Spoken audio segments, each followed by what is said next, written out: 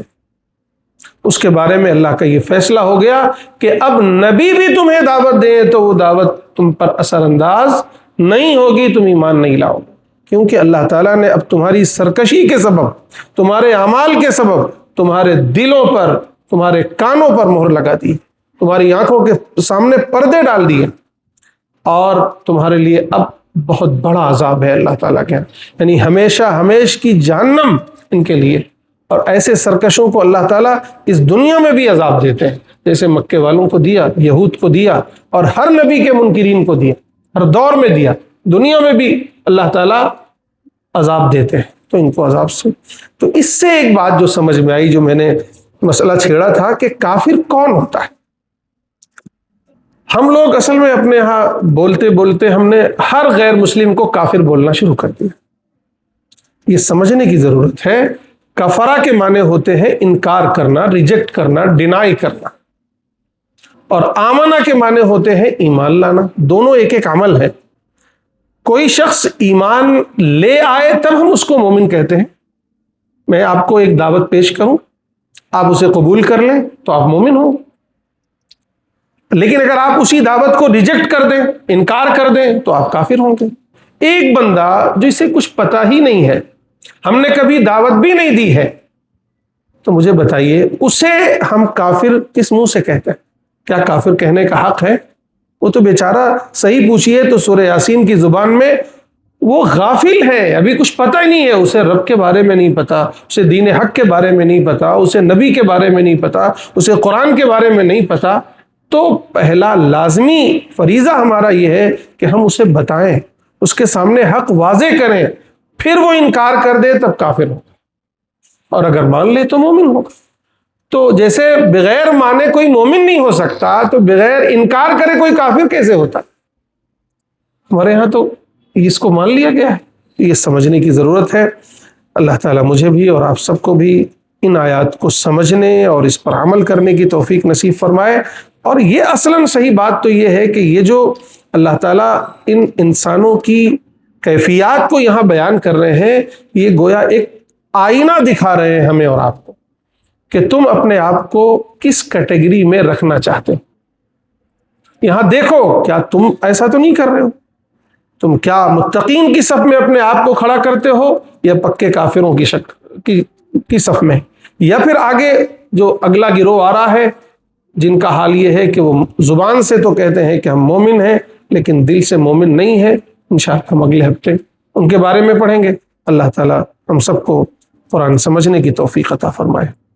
اللهم لك الحمد حمدا كثيرا طيبا مباركا فيه، اللهم صل على سيدنا محمد وعلى ال سيدنا محمد وبارك وسلم مولا کریم ہم سب آپ کے دربار میں حاضر ہوئے، مولا ہماری حاضری کو قبول فرما لیجیے، تیرے مقدس کلام کو پڑھنے، سمجھنے اور سمجھانے کے لیے یہاں بیٹھے ہیں، مولا ہم سب کو قبول فرما لیجیے۔ اس قرآن کی تفسیر میں، ترجمے میں کہیں کوئی غلطی کوتاہی ہوئی تو مولا اسے معاف فرما دیجیے، اور اس کے خیر سے، اس کی برکتوں سے، اس کی ہدایت سے، اس کے نور سے ہم سب کو مالا مال فرما دیجیے، اس قرآن کے فیض کو ہماری نسلوں میں جاری فرما دیجیے۔